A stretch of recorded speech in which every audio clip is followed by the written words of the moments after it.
now, from the makers of Cold Water Omo... Thick, Minnow, thick! There must be something. Just a minute, Mother. You thought we were tricking you with Blackest Death, didn't you, Minnow? That was the brief.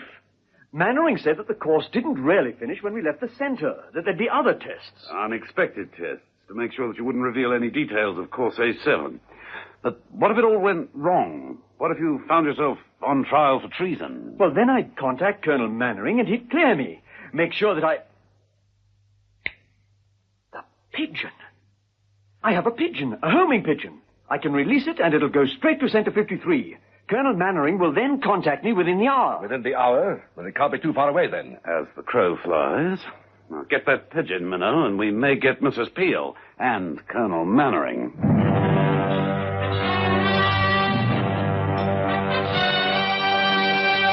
The Avengers.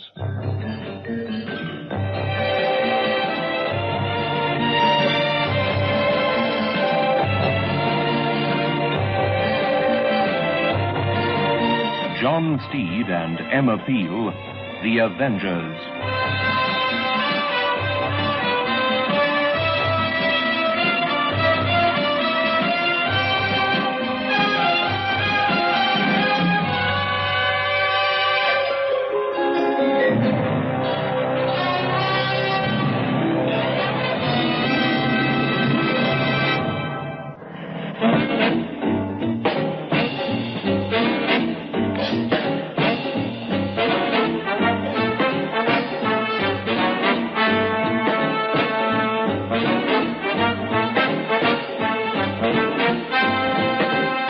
Episode 7, the final episode of this story, in which John Steed drops in on Center 53, where he and Mrs. Peel call Colonel Mannering's bluff regarding a case of interrogation.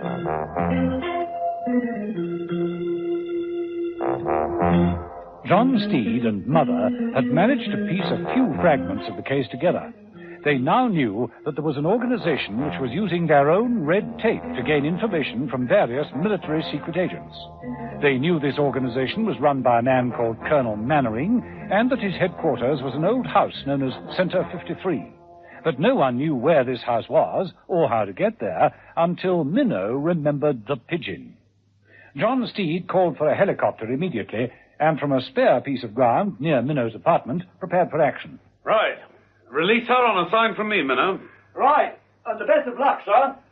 Okay, pilot. Start her up. Very good, Mr. Steed.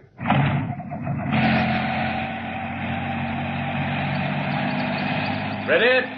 All ready. Right. Let her go now, Minnow. Minnow opened the wicker basket. The pigeon fluttered out, stretched its wings, and took to the sky. Right. Follow that pigeon.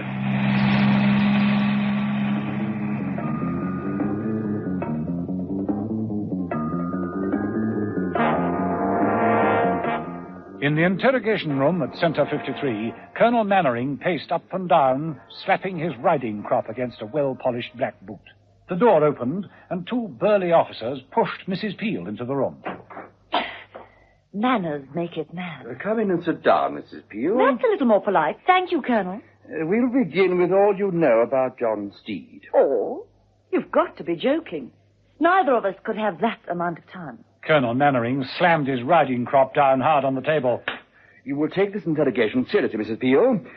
There will be no sleep, no food, no water until you cooperate. Oh, can't I even have a cigarette? One of those awful ones that are custom-made with Virginia and Turkish tobaccos and a preponderance of Oriental herbs. What? You're careless the way you leave them around, aren't you? I should have thought with your training you'd not have been so careless. Enough! You will talk. Tell me everything I want to know. Everything. Where is Steed at this moment? Where is he?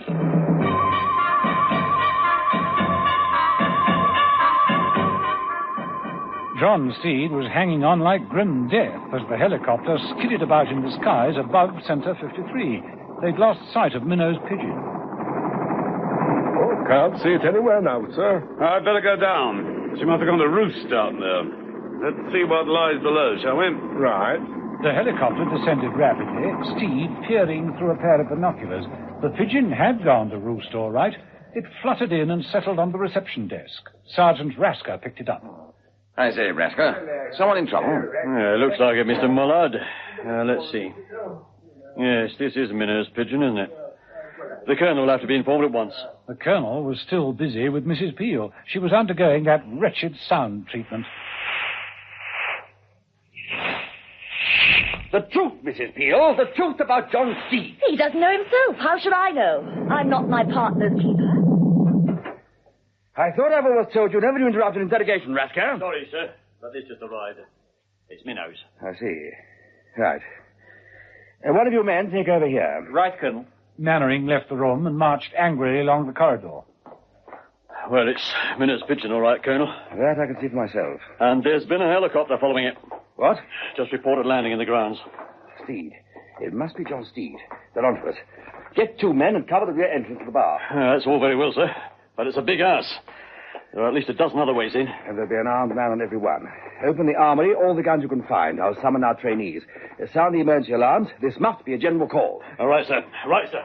A few moments after that, bells rang throughout the centre, followed by the sounds of running feet as the men rushed to the main hall for instructions. What's going on? I say. Well, gentlemen, are we all here? Where's Charlie? Oh, yes, he's good. Now, this is the nature of a surprise test. We have arranged for an intruder to break into the centre. Your task will be to deploy and find him. You will each be armed with a pistol. Pistols will be loaded with blanks, of course. Rasker, hand out the pistols. Yes, sir. When you find the intruder, you will shoot to kill. And there will be 10 merit points for the lucky man. Are there any questions? Yes, sir. Who's playing the intruder? A good friend of ours. He has just arrived by helicopter. You can't fail to recognize him. Bowler hat, impeccably dressed, carries an umbrella. Some of you may even know him. Steed. John Steed. Off you go then, chaps. And don't forget 10 points for the lucky man who kills him.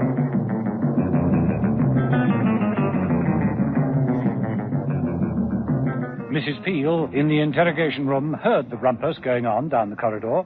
She said to the officer guarding her, Shouldn't we go and join him? My orders were to see that you were remained here, alone. But those were alarm bells. This is an emergency.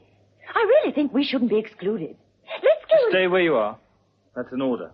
Now don't get up or move. Oh, don't be such a silly soldier. That gun's not loaded. Oh, yes, it is. And I have no hesitation in firing it. Are you really serious? Of course. But this is a training center. This isn't for real, Just you know? stay where you are, or you'll find out. In that case, I think I shall have to accept your challenge. Mrs. Peel, who had been sitting calmly on a wooden chair, rose to her feet and, grasping the chair back, flung it at him. The revolver went off. Mrs. Peel moved in quickly. The fight didn't last long. Mrs. Peel got a good hold and threw the guard across the room. Mrs. Peel opened the door and stole quietly up the passage, just as John Steed opened one of the windows at the back of the house. There was a guard in the room. Stay where you are! Don't move! Come out from behind the curtain. The guard advanced and bent down to see what had slumped to the floor. He drew the curtains apart. John Steed said, "Good afternoon," and hit him with the steel rim of his bowler. Then chaos began to reign. Mrs. Peel, coming up the passage, ran straight into Rasker. Here, Mrs. Peel, what are you doing?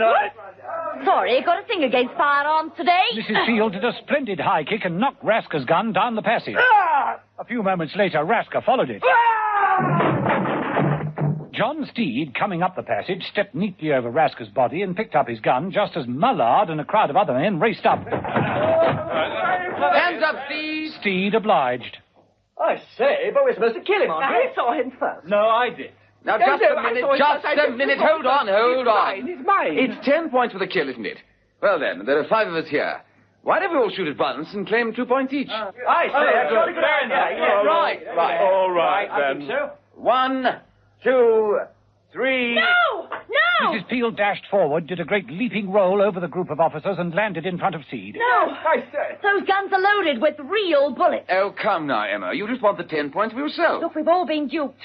This whole course is a fake. She's right, you know. Jolly good, Steve. Excellent.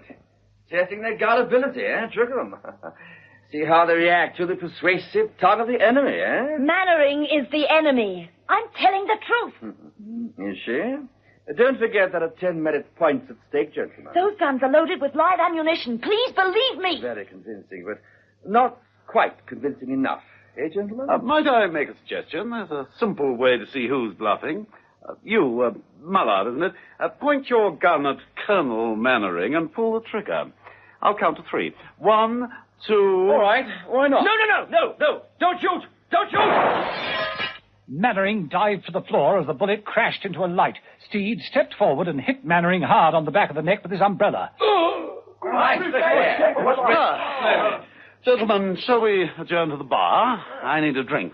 Don't you, Mrs. Peel?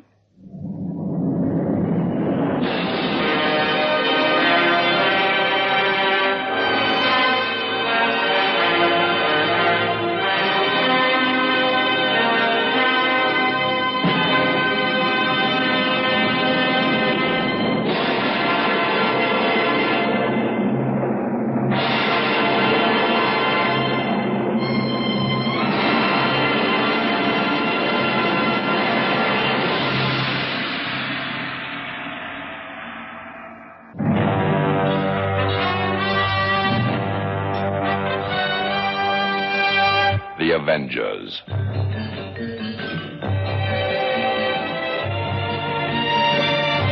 Listen every evening, Monday to Friday, to John Steed and Emma Peel, The Avengers. Brought to you by the makers of Cold Water Omo.